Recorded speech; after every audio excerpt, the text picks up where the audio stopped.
It contained 3 sovereigns, 6 and 4pence, 2 postage stamps, a small key, and her aunt's return half ticket to Morningside Park. Part 5. After the interview, Ann Veronica considered herself formally cut off from home. If nothing else had clinched that, the purse had. Nevertheless, there came a residuum of expostulations. Her brother Roddy, who was in the motor line, came to expostulate. Her sister Alice wrote. And Mr. Manning called. Her sister Alice seemed to have developed a religious sense away there in Yorkshire, and made appeals that had no meaning for Ann Veronica's mind. She exhorted Ann Veronica not to become one of those unsexed intellectuals, neither man nor woman. Ann Veronica meditated over that phrase. "That's him," said Ann Veronica, in sound, idiomatic English. "Poor old Alice." Her brother Roddy came to her and demanded tea, and asked her to state a case. "Bit thick on the old man, isn't it?" said Roddy, who had developed a bluff, straightforward style in the motor shop. "Mind my smoking?" said Roddy. "I don't see quite what your game is, V, but I suppose you've got a game on somewhere." "Rummy lot we are," said Roddy. Alice gone dotty and all over kids. Gwen, I saw Gwen the other day, and the paint's thicker than ever. Jim is up to the neck in Mahatmas and Theosophy and higher thought and rot. Writes letters worse than Alice. And now you're on the warpath. I believe I'm the only sane member of the family left. The G.V.'s as mad as any of you, in spite of all his respectability. Not a bit of him straight anywhere. Not one bit." "Straight?" "Not a bit of it. He's been out after 8% since the beginning. 8%. He'll come a cropper one of these days, if you ask me. He's been near it once or twice already. That's got his nerves to rags. I suppose we're all human beings, really. But what price the sacred institution of the family? Us as a bundle, eh?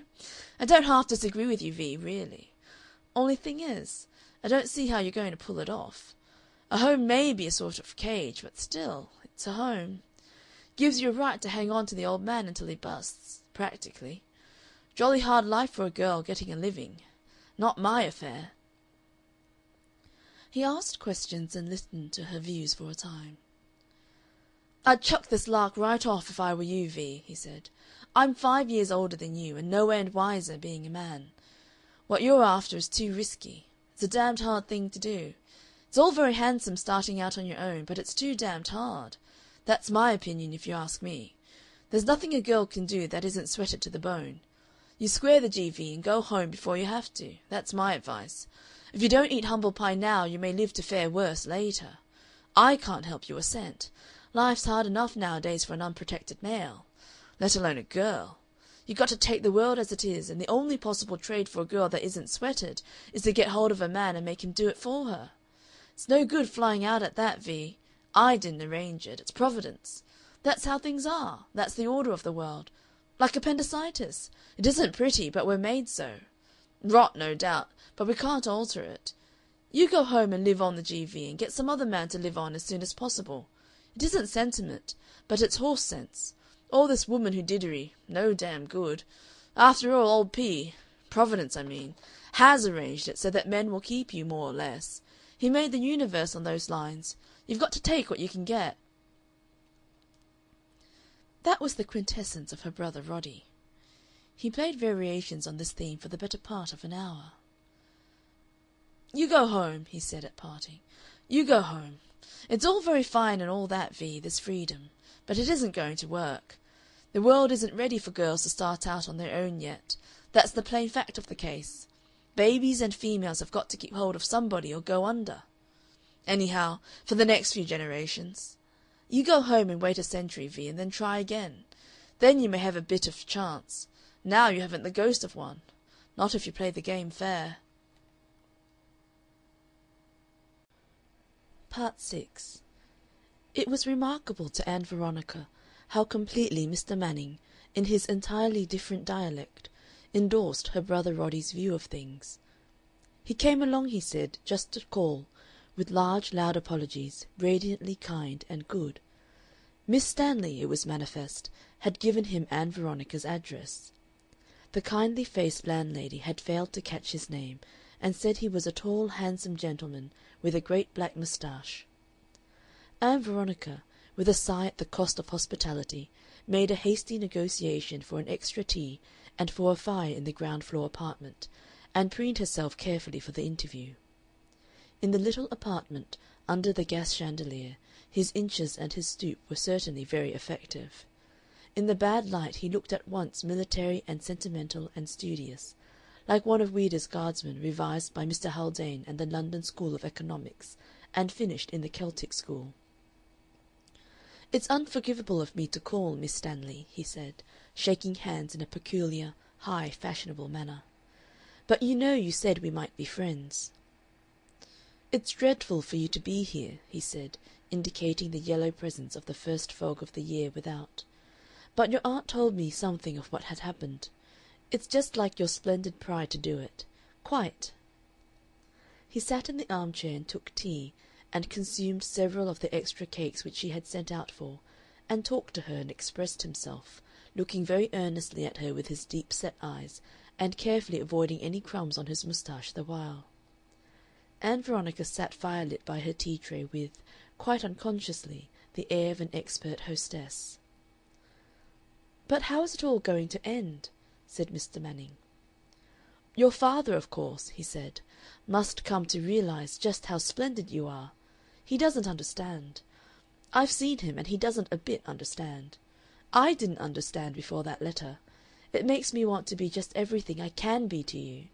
You're like some splendid princess in exile in these dreadful, dingy apartments." "I'm afraid I'm anything but a princess when it comes to earning a salary," said Ann Veronica. "But, frankly, I mean to fight this through if I possibly can."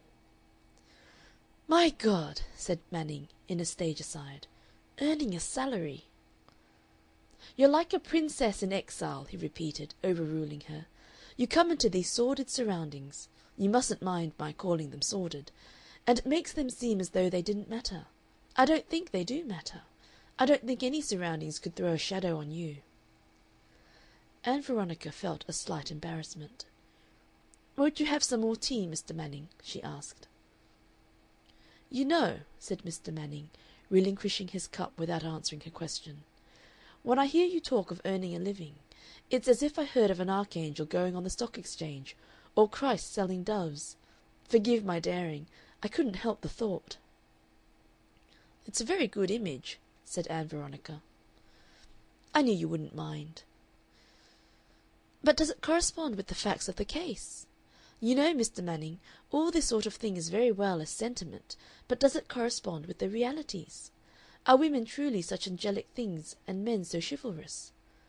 You men have, I know, meant to make us queens and goddesses, but in practice, well, look, for example, at the stream of girls one meets going to work of a morning, round-shouldered, cheap, and underfed.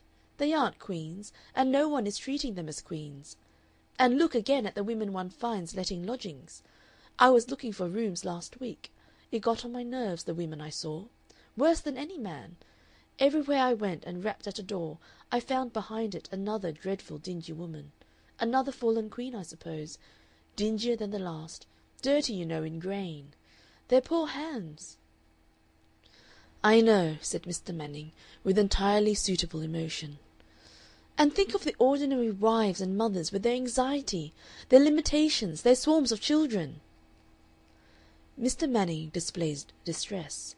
He fended these things off from him with the rump of his fourth piece of cake. "I know that our social order is dreadful enough," he said, "and sacrifices all that is best and most beautiful in life. I don't defend it." "And besides, when it comes to the idea of queens," Ann Veronica went on, "there's 21.5 million women to 20 million men. Suppose our proper place is a shrine. Still, that leaves over 1 million shrines short, not reckoning widows who remarry. And more boys die than girls, so that the real disproportion among adults is even greater." "I know," said Mr. Manning. "I know these dreadful statistics. I know there's a sort of right in your impatience at the slowness of progress. But tell me one thing I don't understand. Tell me one thing.